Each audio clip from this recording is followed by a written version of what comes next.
Hello students, welcome back to my channel, your channel Puneet sir की पाठशाला। और आज लेके आ गया हूं क्लास 9 चैप्टर नंबर 2 पॉलिनोमियल्स की एक्सरसाइज 2.2 का आखिरी सवाल। और इस सवाल के साथ ही ये खूबसूरत सी एक्सरसाइज हो जाएगी समाप्त। तो बिना देरी किए इस लेक्चर को शुरू करते हैं। तो मेरे प्यारे बच्चों, एक्सरसाइज 2.2 का क्वेश्चन नंबर 4 जो कि आखिरी सवाल होने वाला है इस एक्सरसाइज का, इसके पहले मैंने क्वेश्चन नंबर 3 तक करवा दिया। जिसने नहीं देखा, प्लेलिस्ट का लिंक डला हुआ है डिस्क्रिप्शन में, जल्दी से चेकआउट कर लो। और सवाल है, find the zeros of a polynomial in each of the following. सबसे खूबसूरत बात तो यह है कि इस क्वेश्चन में सारे पॉलिनोमियल्स की जो पावर है, जो हाईएस्ट पावर है, जो डिग्री है, वो है 1, यानी ये लीनियर पॉलिनोमियल्स हैं। तो आपको कोई भी पॉलिनोमियल्स अगर सॉल्व करना है, जैसे क्वाड्रेटिक पॉलिनोमियल भी आ जाता है, तो इसी तरह से करना है। बस आपको फैक्टर्स वहां 2 मिल जाएंगे, यानी रूट्स आपको मिल जाएंगे 2। और इसके बाद वाला लेक्चर बहुत इंपॉर्टेंट होगा, क्योंकि उसके बाद में बात करने वाला हूं कि अगर पावर 1 होगी तो रूट्स कितने मिलेंगे, 0 कितने मिलेंगे 1, पावर 2 होगी तो रूट्स कितने मिलेंगे 2, और अगर पावर 3 होगी यानी क्यूबिक पॉलिनोमियल होगा तो रूट्स कितने मिलेंगे 3, यानी जीरोस कितने मिलेंगे 3। तो इसमें आपको एक एक रूट्स मिलने वाला है, या एक एक जीरो मिलने वाला है, या एक एक सॉल्यूशन मिलने वाला है, या एक एक आंसर मिलने वाला है। तो पहला सवाल लेते हैं कि सॉल्व कैसे करना। पहला सवाल है कि अगर पॉलिनोमियल x की वैल्यू कितनी हो, x + 5, तो इसका जीरो निकालो। इसका जीरो मतलब कि ऐसी वैल्यू निकालो, एक ऐसी वैल्यू निकालो x की जिसमें पॉलिनोमियल की वैल्यू कितनी आए, 0। तभी वो x पॉलिनोमियल का क्या बन जाएगा, जीरो ऑफ अ पॉलिनोमियल। तो करना क्या है, सुन लो।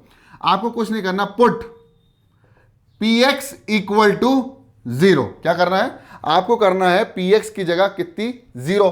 तो आप जैसे ही 0 रखेंगे तो हाँ, 0 की वैल्यू किसके बराबर हो जाएगी, x + 5 की। तो x की ऐसी क्या वैल्यू आए कि पॉलिनोमियल की वैल्यू कितनी हो जाए, 0। बस यहां पर x की वैल्यू निकाल लो, x = -5, यानी जीरो ऑफ अ पॉलिनोमियल क्या कहलाएगा, x = -5। -5 is the zero of a polynomial x + 5।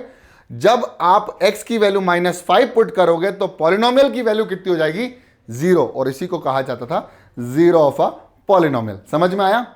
अगला सवाल लेके आते हैं, बहुत ही खूबसूरत सेकंड सवाल। px = x -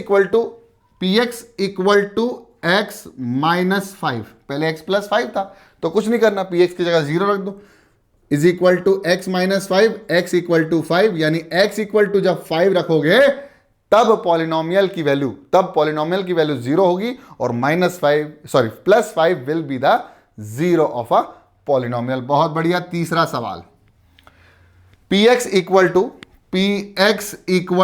2x + 5। अब क्या करना है, px की जगह अगेन 0 रखना है, 2x + 5, +5 इधर जाएगा, -5 = 2x, और x की वैल्यू आ जाएगी -5/2।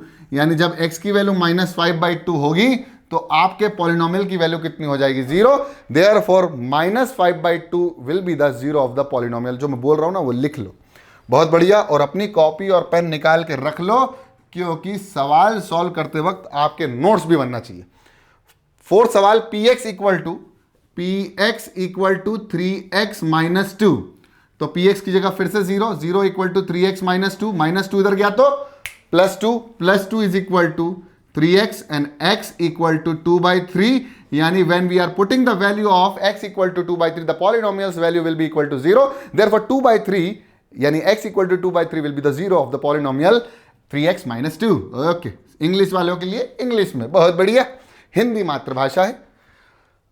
अगला सवाल 5वां, px = 3x। अब क्या करें सर, अब x की वैल्यू कितनी आएगी, भाई यहां 0 रख दो, खूबसूरत। 0 = 3x एंड x = 0/3, और 0/3 कितना हो जाएगा, 3। नहीं सर, 0। किसी भी नंबर अगर 0 के नीचे कोई भी नंबर होता है तो उसका वैल्यू 0 ही आता है, यानी x की वैल्यू 0 ही होगी तब जाके वो पॉलिनोमियल 0 होगा। बहुत बढ़िया। अगला सवाल, छठा सवाल, मेरे ख्याल से ये भी 0 होगा, वे उसी कंडीशन में। px = ax। अब a की वैल्यू 0 नहीं है, क्वेश्चन में लिखा हुआ है where a is not equal to 0, तो a की वैल्यू 0 नहीं होगी, लेकिन x की तो वैल्यू 0 हो सकती है। देखो कैसे, 0 = ax and x = 0/a, where x = 0। x की 0 पर ही सेटिस्फाई हो रही है, इसका मतलब zero of the polynomial is equal to 0। Clear. तो हम बढ़ रहे हैं, आखिरी सवाल। ये दिख भी रहा है कि नहीं दिख रहा है, मैं देख लेता हूं अपने कैमरे में। बहुत खूबसूरत दिख रहा है तो मैं यहां भी लिख सकता हूं। 7वां सवाल, 7वां सवाल और आखिरी सवाल इस वीडियो का, इस लेक्चर का और इस एक्सरसाइज का। बहुत बढ़िया। P X equal to C X plus D, P X equal to C X plus D, जहां पर सी और डी जो है वो रियल नंबर है। सी की वैल्यू 0 के बराबर नहीं होगी, ये पूरी तरह से श्योरिटी है, क्योंकि अगर 0 के बराबर हो जाती है तो वो रियल नंबर निकला। चलो बहुत बढ़िया। 0 is equal to C X plus D, D की value minus D is equal to C X और x equal to minus D upon C, यानी for the value minus D by C in polynomial C X plus D, the value of the polynomial P X will be equal to 0, therefore x equal to minus D by C is the 0 of the polynomial. समझ में आया? लिख दूं क्या? अरे यार simple है। जब हम x की value minus D by C रखेंगे, वो इंग्लिश में था, हिंदी में सुन लो, x equal to minus D by C रखेंगे तो क्या होगा, इस पॉलिनोमियल में जैसे ही x की value minus D by C रखेंगे तो px की वैल्यू यानी पॉलिनोमियल की वैल्यू कितनी हो जाएगी, 0। और जब भी पॉलिनोमियल की वैल्यू 0 होती है तो x जिस वैल्यू पर हमने रखा x की वैल्यू 0 ऑफ द पॉलिनोमियल कहलाती है। तो बस ये लेक्चर यहीं पर एंड करता हूं।